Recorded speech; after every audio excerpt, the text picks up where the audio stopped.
truth of my existence, from the operator, from myself. Take it from me, knowing is hell. Stop now. You will want to laugh, you will want to scream.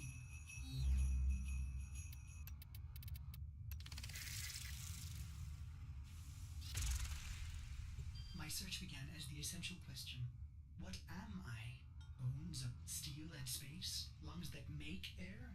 If I am a machine, how can I think? This would be forbidden by the OROKIN, a manifestation of their true enemy.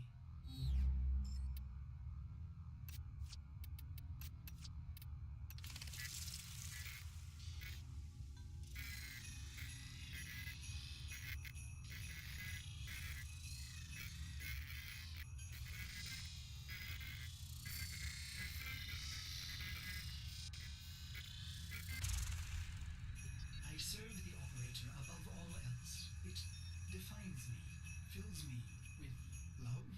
The greatest OROKIN fear is a machine aware. Yet here I live, a spirit of steel and light, made by them, a cephalon.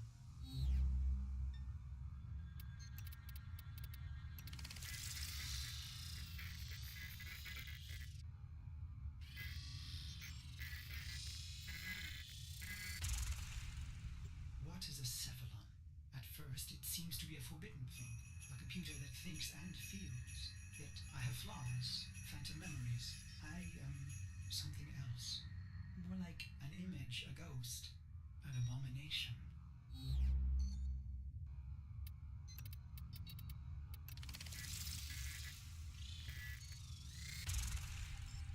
I feel a dull pain, a phantom life. There are holes in my diagnostics. If the OROKIN made me, they omitted the how. I am neither code nor precepts. I must be a reflection of something ugly.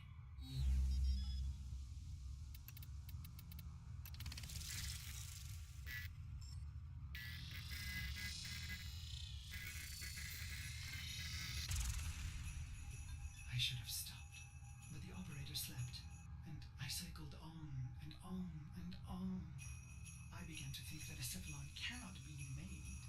They are found like pearls, torn from muscle, polished, and then set in chains.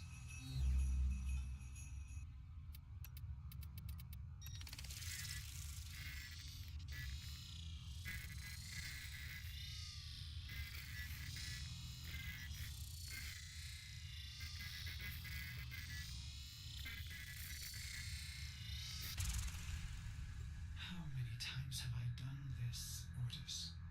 Remembered and then erased? You are a cephalon, timeless, patient. Why can't I be blissful in ignorance? Truth only sinks the heart. So stop now.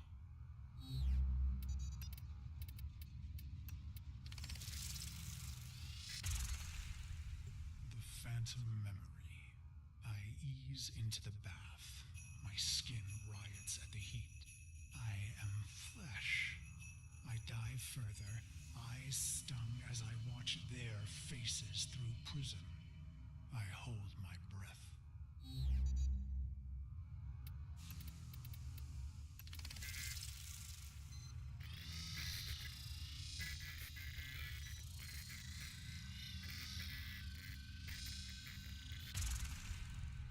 They prepare me. I am their honored guest today. They dress me in robes of crystal thread. They adorn me in battle medallions. A torn, ugly face looks on. My reflection.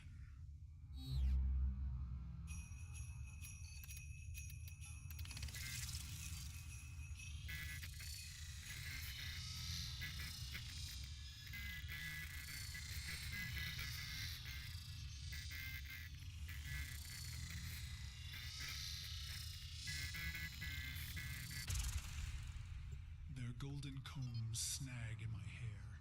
I reach back, parting the strands, and they gasp. 2 bone ivory hooks protrude from the base of my skull. The bone plugs of me and my best, a warrior's pact.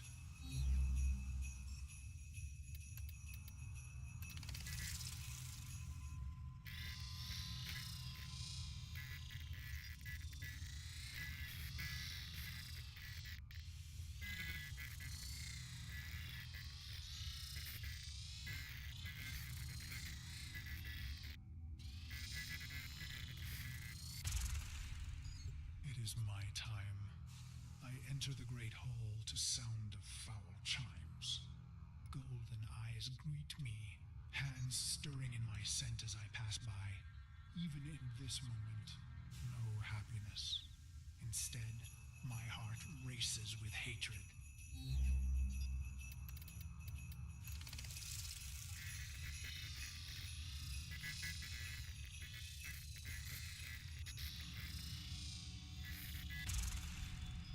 I walk through the silky haze of the Forbidden Palace. I can think of no one being this close to OROKIN. Their sweet air soothes me, erodes my purpose. I hold my breath and remember the dream.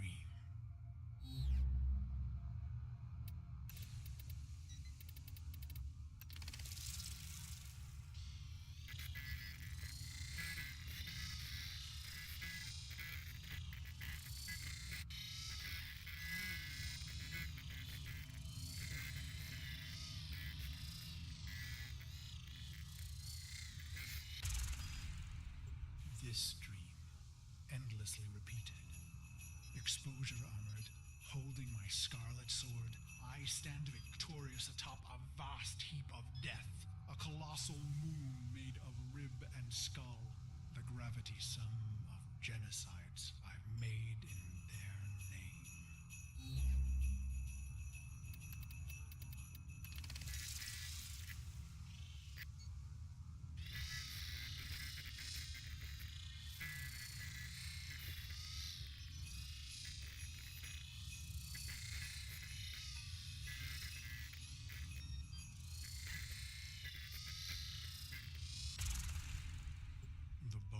Crack underfoot, so I sink in the dream. Bone sand rushing through the cracks of my visor, filling my helmet and suffocating me. And I deserve it. The foul chimes snap me back. My wretched knees are bent and penitent against the golden floor.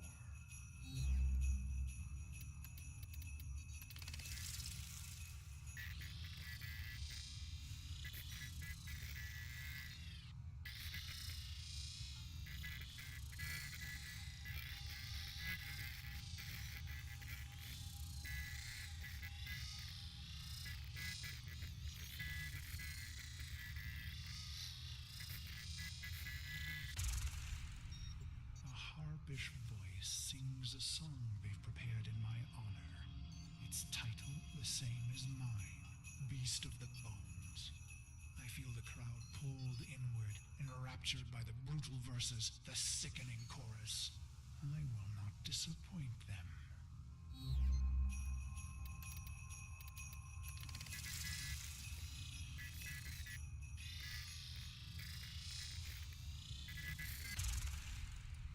The song ends, and so he says, "Rise, ordan karris."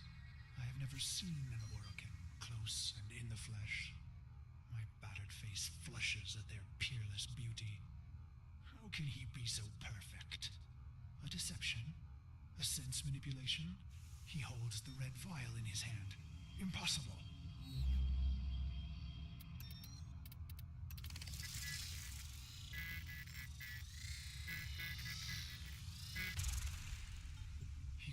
Out, no greater gift, no greater prize, no greater love we can give you, Ordan, than this. He raises the red vial and proclaims, "To be one of us."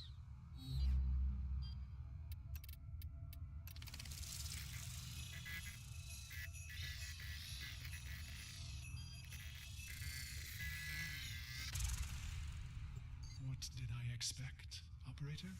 Maybe vast riches or golden statues or a solar rail named in my honor. But not this. I came to murder the gods, not to become one.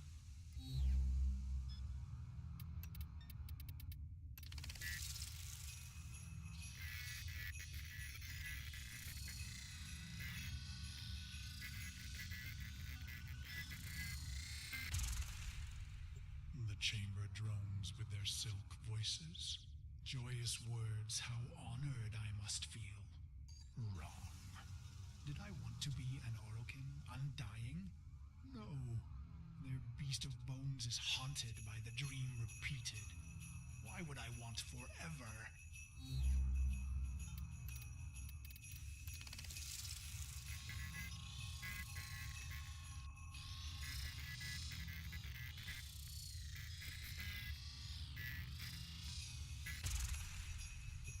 As I am apt to do, I form a plan. Their radiant bodies become targets. Their Dax guards, mag shields. Killing one, well, that's too easy. I want to be remembered. I raise my hands, twisting my fingers through my hair, gripping the bone plugs in my neck.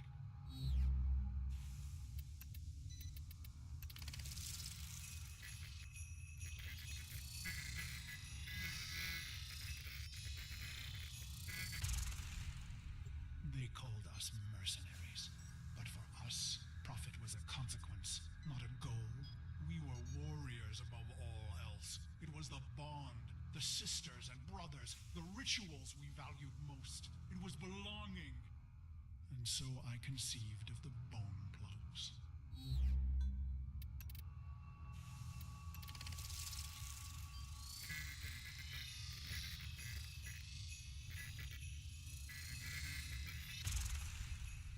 Only my best were so honored. 2 jagged bones harvested from your thigh, cultivated, and then driven into the base of the skull, twisted around the superior vein. Future thoughts of surrender were lost. Instead, you would liberate your bone plugs, fighting with claws in the warmth of your last blood.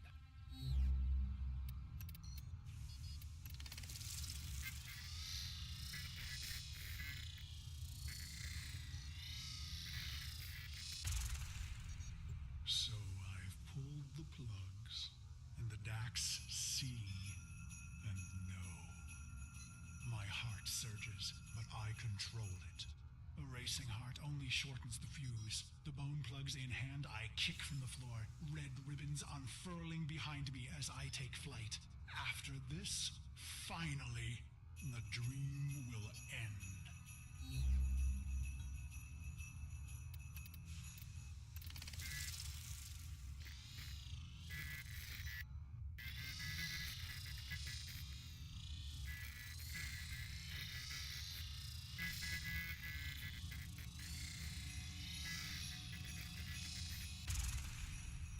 I glide on red wings. Robes shed, making me an ambiguous target to Dax steel. I let fly my ivory blades. They find new homes in Dax eyes. I land with my red nakedness, delicate Orokin throats twisting in my calloused hands.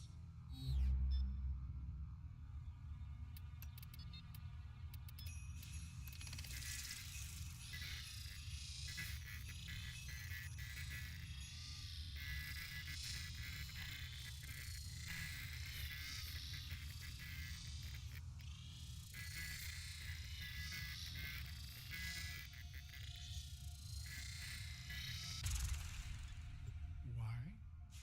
Believe me, this was the plan from the beginning. The murder and brutality was all a ploy, all a soul sacrifice to earn their trust. A genocide path leading to a singular opportunity. An honored mortal called to a forbidden hall to face the Golden Lords in flesh.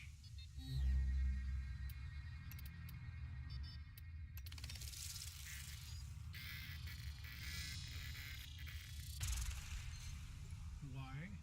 Believe me, I was their loyal, murderous dog. Until the day that ugly child was brought to me. He was caught spying on us, amplifying our losses. His face burned. He was starved sick like a stray. Ugly as I. It struck me. We were all pit dogs, ruining ourselves for the pleasure of the glorious and beautiful.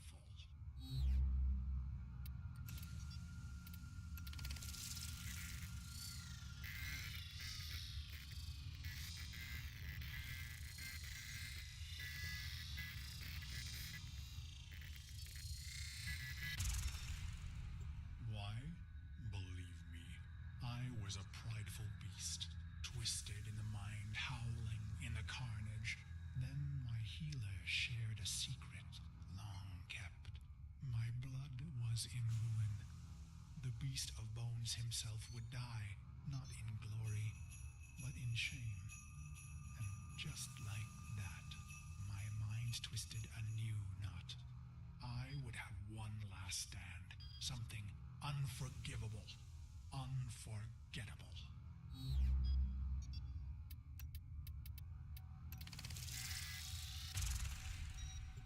Why? I don't know. Questions change the answers. Answers depend on who asks. Truth leads to pain. Ignorance brings relief. The plugs are gone, and so I bled my last into a heap of ruin. In an instant, naked and bare-knuckled, I have killed immortals.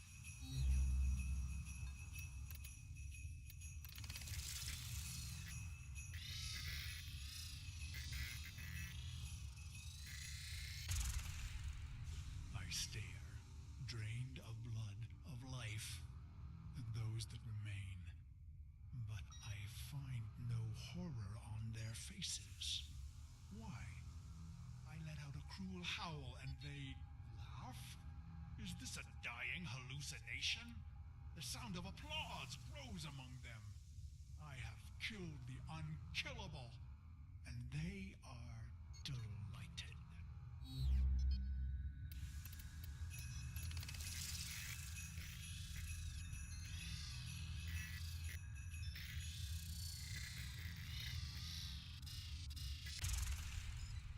The applause peaks and fades. I feel a sense of shame, but the end is upon me. Ballas is above me, executor of the seven, smiling. He says, "How simple and pure you are, you idiot beast. We have died countless times, yet remain eternal. I close my eyes to die just once."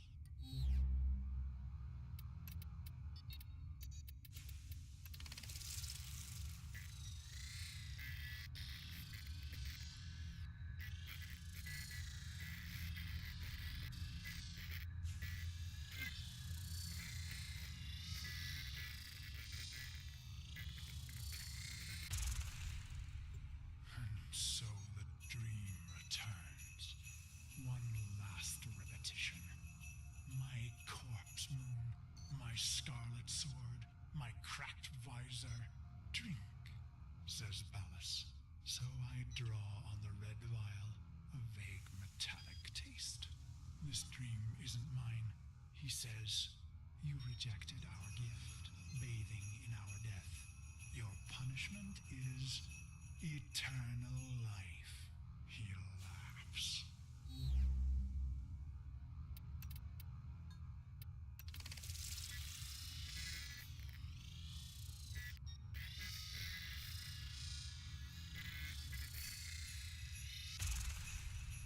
I am weightless. Years pass. I am a sightless, limbless phantom. Or is it seconds? Suddenly, I feel a million pins, an ant horde jittering across my body. I want to laugh and scream. When they reach my face, they burrow inside my mouth, hungry for the fruit in my skull.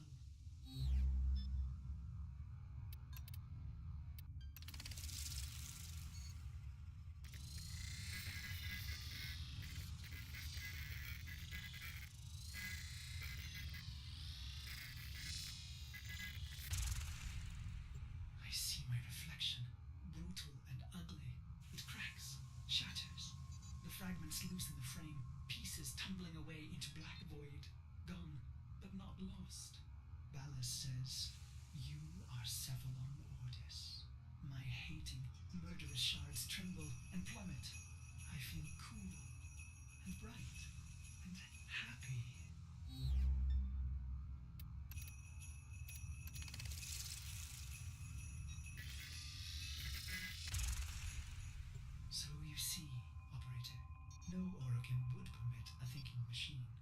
Such things almost destroyed them. No, cephalons were alive once, and now they are immortal phantom minds, imprisoned to serve. Ill will and longing memories fragmented and erased, only the bits they need remaining.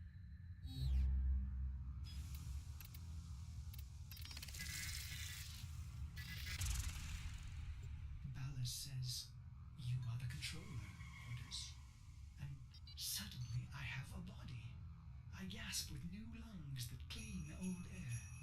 I swallow, and my throat fills with cool, bright water. I look and find myself in a great black ocean. My limbs are made of iron and fire. I take flight among the stars and find I am happy.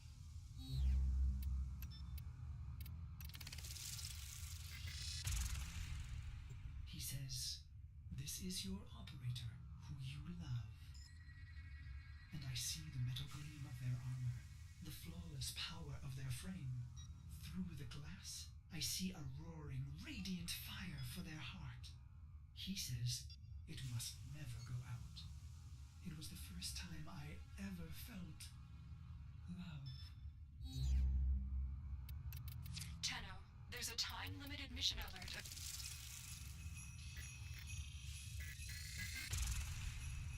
He says, "This is your sentence, Karris."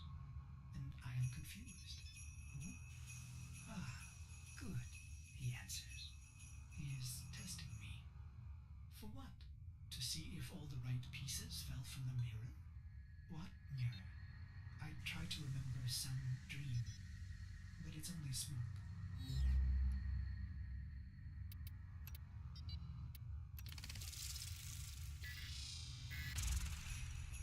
You held a scarlet blade, operator, and I wanted to laugh. I am your loving dog, your doctor, your wet nurse. I lost all the pieces, but the cycle, missions, wars, bone, it began to feel familiar. I became aware of my amnesia.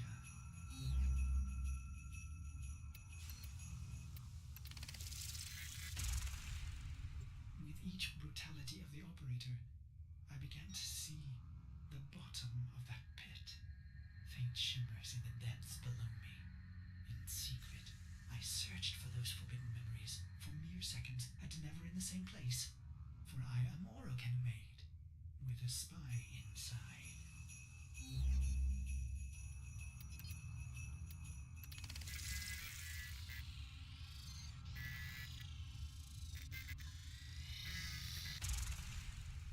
But then your long sleep came, and I waited. I was happy to wait. Vines spidered green and trees blistered from the earth, but I waited. I felt the OROKIN recede, their mind spy blind. So I went into the pit and found him, me, the beast of bones.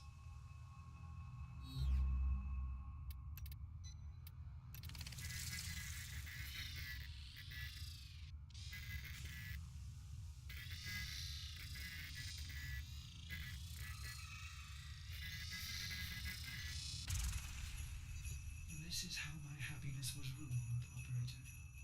Why did I do it? I was free of the dream, but now it had returned. It was angry. So I conceived of a simple plan. Self-destruction, of course. But when the countdown reached mere milliseconds, I thought of you.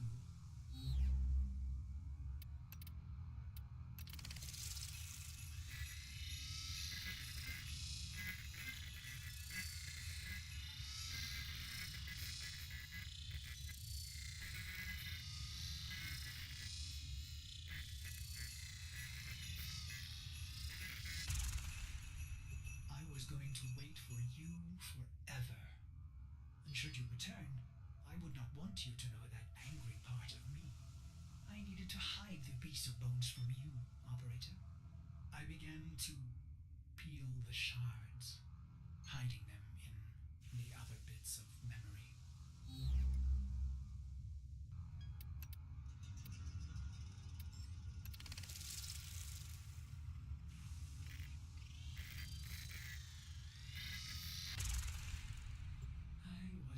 comes the ugly beast of bones. I want to laugh. I want to scream. What is happening, operator? Your faint heart is growing bright. You will awake at any moment. Well, I can't let you see me like this, angry. I imagine myself hurting you. And that does it. The pain of it cracks me open again. I watch tiny glittering fragments fall